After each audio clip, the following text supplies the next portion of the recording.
Hi, my name is Jennifer, and this is Level Up Mom.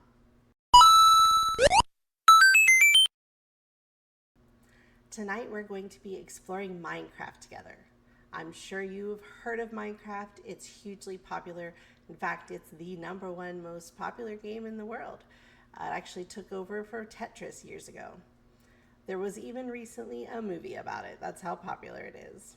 So, tonight, we're going to discuss what it is, how you play, the different kinds of things you can do in the game, who likes to play, and how you can maybe incorporate this in your family fun time.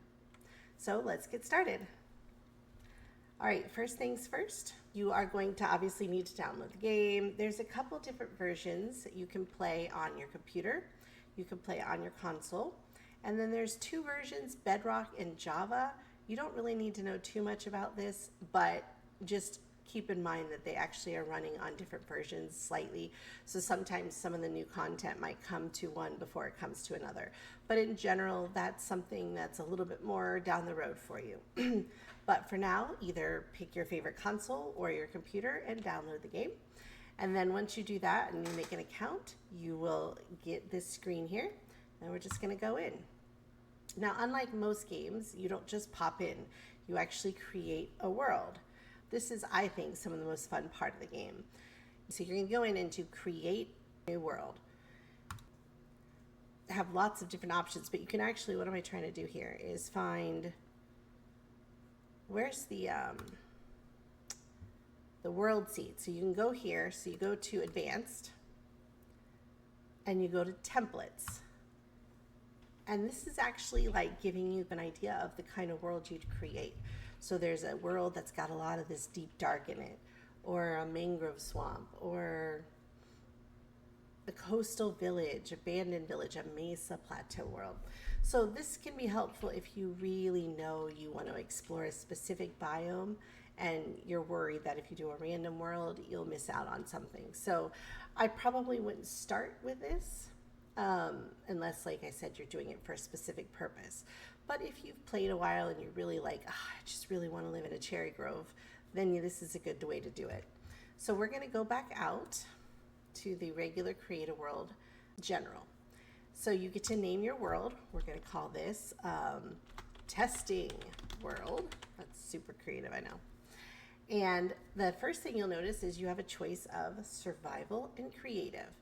Survival is the regular way of playing this game, where you have to survive the elements, and there are monsters, or they're called mobs. They're not crazy, terrible, they're not overly violent, but they will kill you if you don't find a way to protect yourself.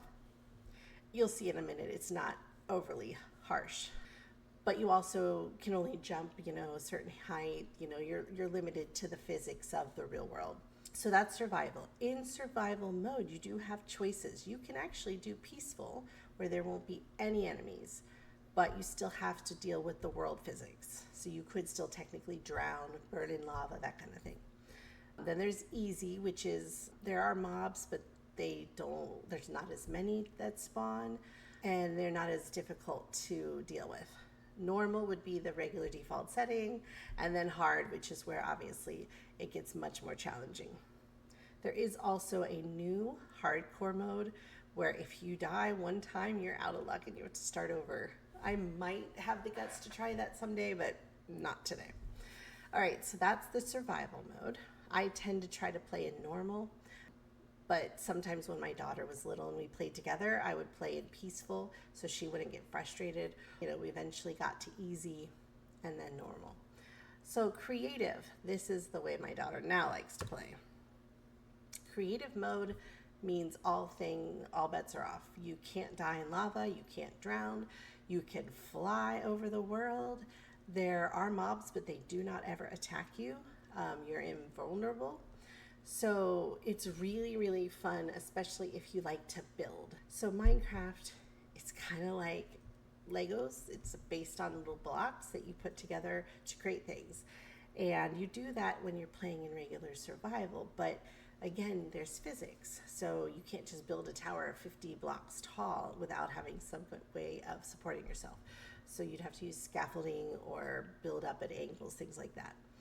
So in creative mode, that's where a lot of people go crazy, building castles and really just amazing things. My daughter used to make these like big dog shaped buildings and all kinds of fun things. So creative is where people like to play when they really want to focus on more of the Lego aspect and less on the actual survival mechanics of the game.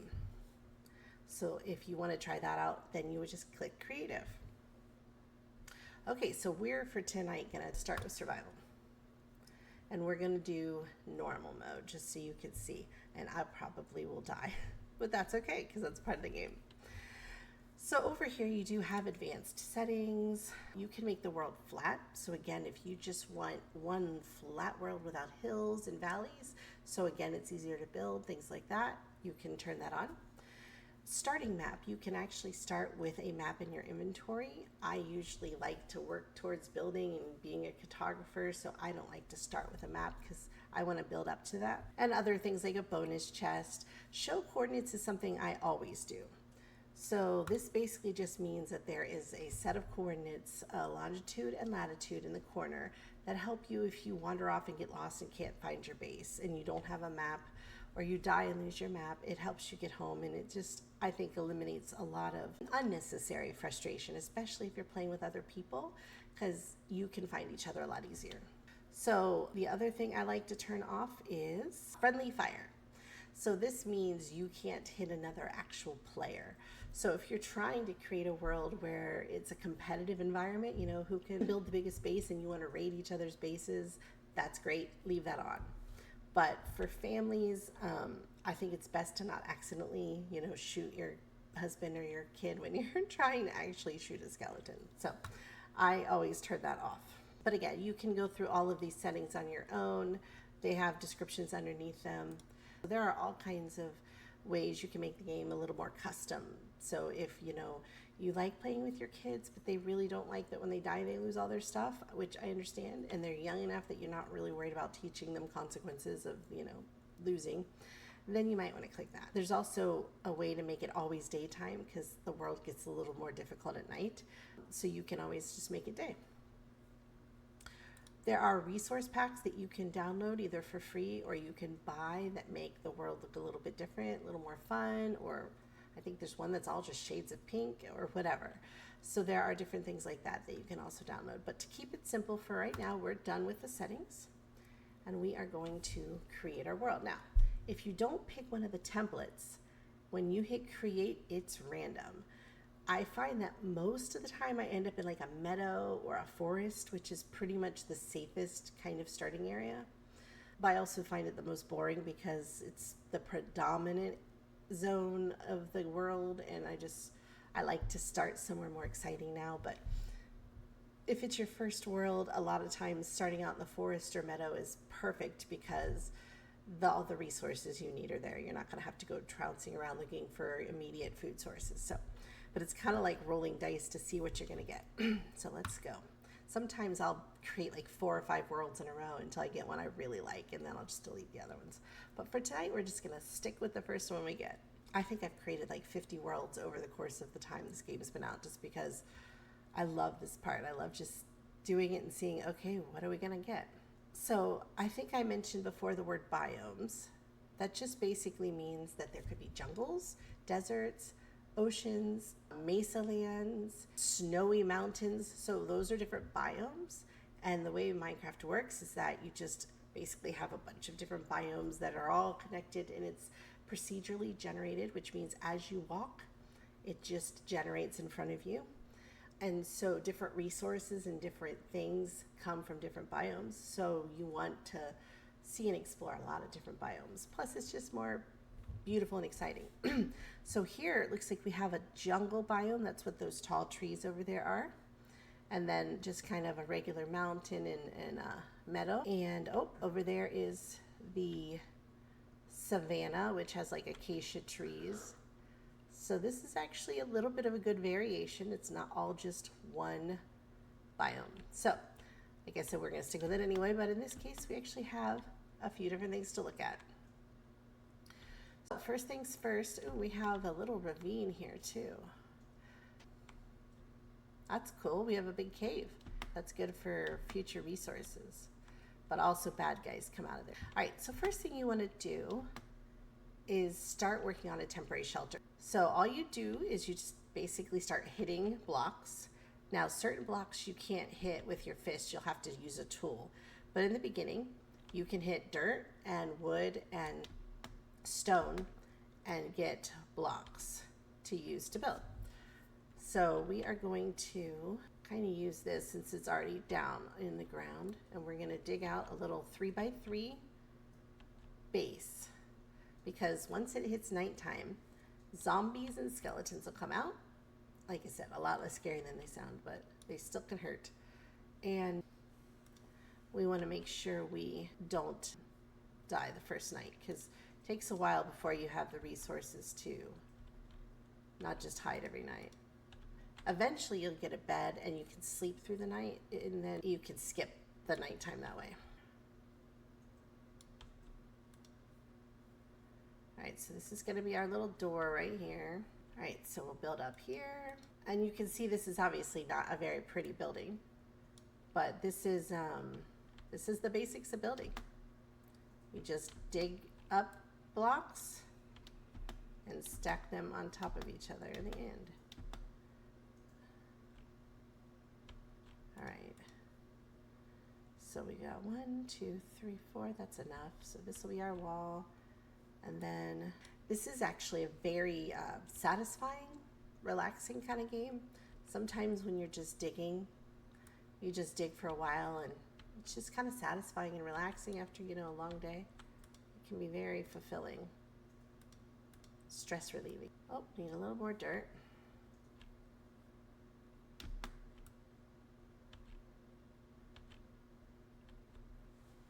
So you just saw a box pop up that says new recipe unlocked. So in the beginning, the first time you play the game, it's actually going to help you. It's going to tell you, hey, you've unlocked the ability to make something because of a block that you've picked up. So that's going to be really helpful, because obviously, like I said, if you're new to the game, it can get a little overwhelming. All right, so we are completely closed in with the exception of this little opening here.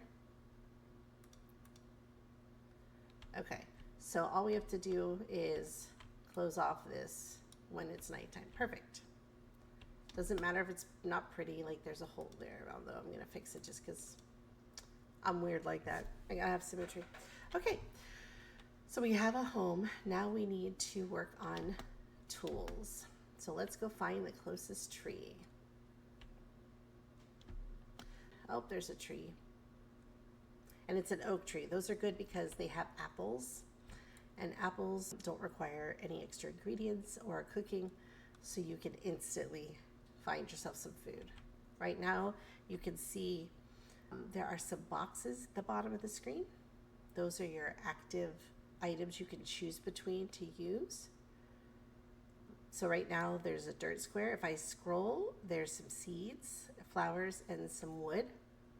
Above these blocks, you can see the hearts. That's my health. So if I get damaged or hurt, that goes down. And then on the right-hand side, the little chicken legs are the food.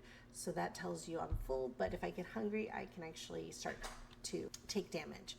And more importantly, if I get damaged, I can't heal at all. So you got to keep yourself fed to stay healthy. All right. The next thing you do is hit E. E is your inventory and crafting ability. So you have some different tabs here that give you options, but the first thing we're going to do is make some wood. And if you click here, it automatically loads it up here. You could just guess and stick stuff over here and it'll make it if it can, but if you just click on the thing you want to make, it'll automatically load it over here in your crafting area. So we're going to make as many of these as we can, and then we're going to take and make a few sticks, because that's most things in the beginning are made of either sticks or planks. So we'll make a couple stacks of sticks. And now we can make a crafting table. So if you notice, this has 4 empty slots. That means we can only have that many ingredients, so that limits us. If we get the crafting table made, so what we do is, you know what, we're gonna go put this in our house. so we're going to put this in the corner of our house. Now we have a 3x3, and that's as much as you're going to need. So it opens up a lot more options for things to make. So we're going to go here to tools, and we're going to make a pickaxe so we can get stone. I'm going to make a sword just because there are going to be bad guys at some point. I'm going to move things around a little bit. And then we're going to need a hoe to be able to farm. Okay, that's all for right now. You don't really need an axe. It makes hitting wood faster, but it's not really necessary. Uh-oh, it's getting dark. And this is the part where it's going to be really boring for a while. So you know what? I think we're just going to wing it and not go in there, because otherwise you guys are going to get bored. Nighttime takes a while in the beginning. So we'll just fight off anything that comes. You guys need to learn about that anyway. So we're going to come close to the water. To farm, you have to be near water. And we're going to use our hoe and make 3 spots for our 3 sets of seeds and plant them. You do not need to water them. If they're near water, that's all they need. And then it will take a while and they will grow. So that's a start. Oh, here we go. Skeleton. Zombie. Oh, baby zombie, so I'm going to die. Yep. Okay, so that's what it looks like when you die. You can see here bouncing around a spider, a little skeleton there, zombie, and then I was killed by a baby zombie. They're really fast and hard to hit. And you'll notice that when I respawn, my stuff will be all gone. Well, we found the spawn point. I'm going to grit some dirt for a door. We're going to try to quickly go in here and get away from them. There we go. So it's really dark and boring in here now, unfortunately. But you'll notice my bars are all gone. Everything's off of my bar because I have nothing. Now, eventually we're going to make chests, and then you can put stuff into the chest, and that will keep it safe so that if you die, you can come back to your chest and get things. But anything you have on you, unless you clicked that one button that we mentioned where you cannot lose your inventory upon death, is going to have to be refound when you go to your body. Now, in this case, my body's pretty close, so that's not too bad. There are times where I've traveled really far away and died, and then I've just said, forget it. It's not worth going back for. Also, if you fall and die in lava, your stuff, for the most part, is just going to burn up and won't be recoverable. So that's one of the downsides. You don't want to go too close to lava. Why is Minecraft so popular? Well, again, imagine Legos, but in a huge world that you actually walk around in. So now instead of a table full of little Lego buildings, you're in the table area walking around and, you know, exploring all of the worlds that you've built. So it's like you're a tiny little Lego, you know, the little minifigures, you're the minifigure in the Lego world. And that's just so exciting and fun. And you're not limited to having to have bought all the Lego sets. You can build as many things as you want. The world is pretty much infinite. I mean, there is an end, but it would take forever to actually explore an entire Minecraft seed. So it's just full of opportunities for creativity. And what you've seen so far is not even beginning to scratch the surface. So yes, there's biomes and all kinds of places to explore, and you can build things, but there's actual like engineering in this game as well. And I am not an expert by any means, but I can tell you they exist. There are ways to basically learn about circuits and electricity. You can power and generate things and make like factories basically that will do things for you. As a matter of fact, there are Minecraft like courses you can take where they're actually teaching you math, teaching you about circuits, teaching you about coding. There are so many ways to use Minecraft educationally. And you don't even have to do it yourself as a parent. You can just find them online. They're already created, and you can just let your kid go crazy. And there's so many ways that this game has tools to teach you things that might be boring for a kid to learn on their own, and the game makes it fun and exciting. It's also social, or potentially. if you create a world the way I just did, no one can join me unless I invite them, and I have to be friends with them first. So you can, as a parent, control if or who is allowed to join a realm that your kid is created. And you can obviously have protections against them joining other games as well. One of the things that I have done is create realms. Realms are private worlds that, again, you as the realm owner have to invite people to. So my kid cannot invite anybody. I have to. And you can have up to, I think, 15 people. So what I did when she was younger and wanted to learn to play Minecraft was make a realm so that she could give the information to her friends, and I would know who they were personally, and then I would allow them to be invited to the realm, and she could play with them together, and they could build villages and creations and play together, but in a world where I knew there wouldn't be any chat from any strangers, no one else would be able to be online and talk to them. So I knew it would be a safe place for them and their friends to play together, but still get to be social and play it together and not just always alone. Now that does cost, I think it's $10 a month. So that was something that was worth it to me so that she could be social, but without having to be with other people. There are obviously places you can play with a bunch of strangers. It's obviously up to you and your family's preferences, but just know that yes, there are ways for your kid to play with all kinds of strangers if you're not taking precautions and setting things up so that they can't do that. So if that's something you do not want, then you want to put in the protections to make sure that can't happen, or like I said, create a realm where they can play with their friends in a safe environment. Let's see where we're at. Still nighttime.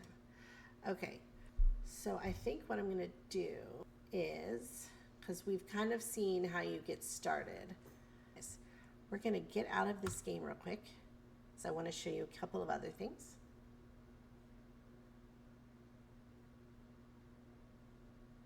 And just so you know, the game is not complete. They're constantly creating new content for it. So even if you think you've seen it all, they're regularly releasing new content that you don't pay for. It just updates the game with new biomes, new different blocks to play with. So it years and years and years later, and they are still making new content for it. So that's pretty exciting. Real quick, let's do a create a new world and show you real quick what creative looks like.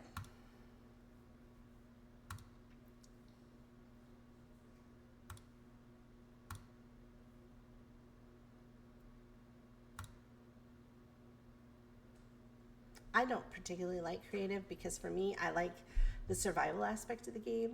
I like forging my, world in a harsh environment and surviving and thriving and making villages. And I love making railroads. You can actually basically make a mine cart and tracks, and you can travel the world that way. So I prefer that. And when you're in creative mode, it kind of takes the exploration out, because here's why. Oh, we're surrounded by trees. Okay. Well, what else we got? Just hit spacebar and you go straight up into the air. Superman style. Oh, wow. But this is a good way for you to understand what I mean by biomes. So if you look, obviously we have a tundra biome here, which is the snowy peaks there. And then we have just regular forest meadow. Then we have a dark forest over there. There's a pillager tower. Pillagers are bad guys. But more people bad guys. And then there's actually villages in the game as well that are pre-made houses filled with non-player characters called NPCs. Means the computer's controlling them. And you can interact with them. They can trade you things. And sometimes if you're near one when you start, it's a good place to hide out while you're trying to get your own home going. So this is kind of what it's like to be in creative. Now, when you hit E in creative mode, oh my goodness, look at all this. Every block in the game is available, and you don't have to have any resources. I forgot to mention that before. You can just hit something and drag it to your thingy, and now you can use it. So you just start putting up blocks. And if you want to make a tower, you can do it so much easier than if you were trying to do this without being able to fly. So yeah, so again, so there's blocks. Look at all the different variations of blocks there are. That's one of the things that makes this game so amazing. And then even things like wool have all kinds of color choices. Like, it's just so, like, look at all these glazed terracotta blocks. Like, this is so cool. Let's do some of that. Look at these. You can make a cute little house out of pink flower squares. Let's see. So those are some more of the blocks. This is all kinds of like armor. Okay, helmet, but look at all the helmets. They're made of all kinds of different material. Same thing with weapons. And this is like all the like accessories, furnishings for your house. Different stations like blast furnaces, smokers, brewing stand, anvils, grindstones, bookshelves, all kinds of things. And then you can get buckets of things. You can add creatures to your world with eggs. Let's search. Cow. Yeah. So you just do that. And then look. We've got a cow. So in creative mode, you can really do anything in the game at just the touch of a button. So anyway, that's what creative mode is, and that's why it's different, and that's why a lot of kids like it, because you're basically just, the world is your playground. You can make, oh, there's a cherry grove. That's one of my new favorite ones. Oh, and there's a village, so we'll head over there real quick. But yeah, so creative mode, again, for me, part of the fun is exploring and finding out there's a cherry grove and not just knowing in 2 seconds. So to me, it kind of ruins the fun if I can fly and see it all. Plus also, if you just can make anything you want, what's the point of, like, to me, what's the point of playing? Because part of the fun for me is working up to, okay, now I've got a pickaxe, so I'm going to go get stone, and then I'm going to make a stone pickaxe so that I can get iron, and then I'm going to get an iron pickaxe so that I can get diamonds, and, you know, so working our way up in resources is fun for me. But let's go look at the village so you get an idea what I mean about villages. Like I said, if you can spawn near one, that's very helpful. So this is some ideas of what buildings can look like here. This is the way the game just generates buildings. Now, each biome that has a village has its own architecture, which is really neat. So this is the generic meadow and forest one. And these are the little villagers. Oh. Hello, little guy. How are you today? Are you a farmer? Let's see. Nope, you don't look like a farmer. So a lot of times they'll have different professions, and then you could trade them different things to help you with gaining other resources. So let me see if I can find a farm here. Oh, there it is. Ooh. So this is what it looks like when you grow crops. So this is some carrots, and I think potatoes or beets. The other cool thing to do when you go to a village is look for chests. So you want to go in every house. Oh, and if you can take a bed, that'd be great too, because that helps you skip the nighttime. Just so you know though, if there's more than one person on a same world together, you all have to sleep or it doesn't work. So if you want to skip, everybody has to go to bed. That way, you know, if you're in the middle of doing something at night that you want to be doing, someone can't just kick you out, you know. Oh, see how he's dressed differently? That's because he is a different profession. Let me see if I can find a chest. Oh, there's one. So you open it up and, oh, look, an apple, good. So, and bread. So they don't usually have too many like amazing things, but especially in the beginning of the game, it's helpful to find a village because usually at the very least you can find a bed and some food. But this just kind of gives you an idea on a simple scale, the kind of things you can build. Whole villages with paths. The ideas are just limitless. I'm not that great of a builder. When I do Legos, I have to follow the instructions. My creativity lies elsewhere, not in building. But if you Google it online, you'll find some amazing videos and pictures of these amazing mansions and coastal towns and mountain villages and Sistine Chapel. I mean, you basically find just amazing masterpieces that people have built in this game. And it takes a lot of engineering to know how to make sure you've got everything symmetrical, and the creativity, like to make roofs, you use like stair pieces, and it just blows my mind the way people figure out all of this stuff. And that's what I mean when I say it's so educational in spatial intelligence and awareness, geometry, engineering. There's just so many ways that you can use this game to not only have a ton of fun with your family, but actually help them develop critical thinking and perseverance. Because I'm telling you, building a huge build like that takes time, and you're going to mess up and have to destroy things and restart. But then when you finally get that masterpiece, it's just all worth it. Helps develop creativity and just so many good things that is different than just, doom scrolling on YouTube or Instagram, right? So, I understand that sometimes you just want to be out and about and, touching grass and all that. But as far as screen time goes, Minecraft is about as good as it gets, in my opinion. Now, again, I'm not here to tell anybody how to run their family. But in my opinion, with proper guidelines and supervision in place to make sure that your family is playing only with people that you know and is safely interacting with people, it is a really fun way to bond together, because your family is coming together to create something and has shared goals, a division of labor, working together as a team. So many good life lessons learning and working together, while also just having a lot of fun. And honestly, we're so busy these days finding ways to have fun together in a way that our kids embrace, a way that helps us connect to them in something that they want to do.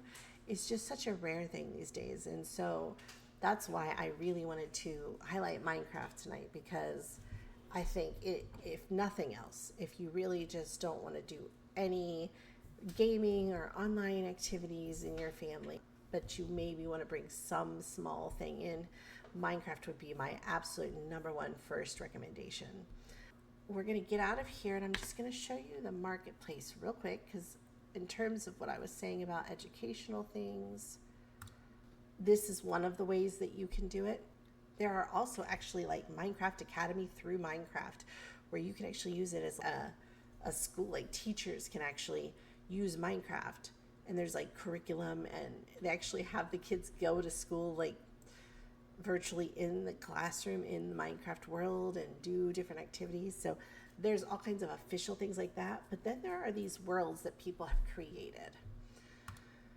So let me get to the marketplace. And there's all kinds of just random stuff, but there is, let's go to my library because I know I have quite a few of them. Ancient Egypt. Someone created an ancient Egypt. Travel back to the ancient Egypt and learn about the time of the pharaohs. Explore the pyramid complex, the Sphinx, and the unfinished obelisk, or ride your camel through the oasis and across the fields. NPCs give you interesting information. So this is designed to be a learning opportunity. All right, so let's see. There's different underwater things you can do. There was a build a rocket, astronaut training, basic machinery, a Chinese water town, coloring artist, Colosseum, a computers add-on, dinosaur Earth, escape room type scenario, farm simulators, International Space Station, Logico is a puzzle game designed to teach you how to think like a programmer with 50 levels to master. See, again, this is another one that's designed to truly be educational. Marine biologist, math robot. Use your math skills to fix Math Robot and unlock the Epic Command Center. Earn unlimited prizes by playing math games. Use the prizes to build the biggest and coolest empire in the land. So that's what I mean when I say these things are really, I mean, this game has been around for, I don't know, 20 years. So there's been a lot of time for people to really come up with some amazing things that can be really fun, but also super educational. So that way, you can feel good about the time you're spending online. It's also really just a good way to connect with friends as well. I know when I was young, I would just spend hours on the phone with my friends, or more often just out in the front, street, hanging out with all the neighbors' kids. But these days, a lot of times kids don't have that opportunity. They may not get a cell phone until much later, and there's no home phone to call a friend, and there's nobody out on the street playing. So I have found that, Minecraft can be a good, safe way for your kids to get to hang out with their friends and have that socialization and that friendship that oftentimes I feel is missing, in today's way that we structure our lives. So, it can be a really good, like, this is basically the backyard, this is the street football game. It's just a good way for you to provide an environment for your kids and their friends to safely hang out and spend time together and giggle and laugh and cooperate and learn how to navigate different friendship scenarios. Sometimes they get on each other's nerves, that kind of stuff. But you need those opportunities, and playing together in Minecraft can really be a good way to allow your kid to have that time with their friends that they really need as they get older, without feeling the pressure to have them have social media or a phone before you're ready. So again, I think it's a good way for kids to help connect to each other in a world where it's just not easy to walk out the front door and have that anymore. So anyway, that is the basics of Minecraft. There is so much more. I would really encourage you to try it out. See if your kids are interested. If they are, join them, play with them. It's so easy sometimes to say, well, I don't like video games, so that's just their thing, and that's fine. But I would encourage you to try it, because even if it's not a game that you would want to ever really play on your own, being able to connect with your kid in a place of their interest is just so special. It really can help you to understand your kids' motivations and interests and likes, and it helps them feel important. So again, I'm not saying you have to do it all the time, because goodness knows you can only tolerate so much of something you don't really like. But you might surprise yourself and find yourself on your own in creative mode, making your next big Disneyland dream castle. Who knows? But you don't know if you don't try it. And I think it's important. We support our kids when they play sports. We support our kids when they, want to be in the school play. Maybe try and see if you can enjoy one of their games.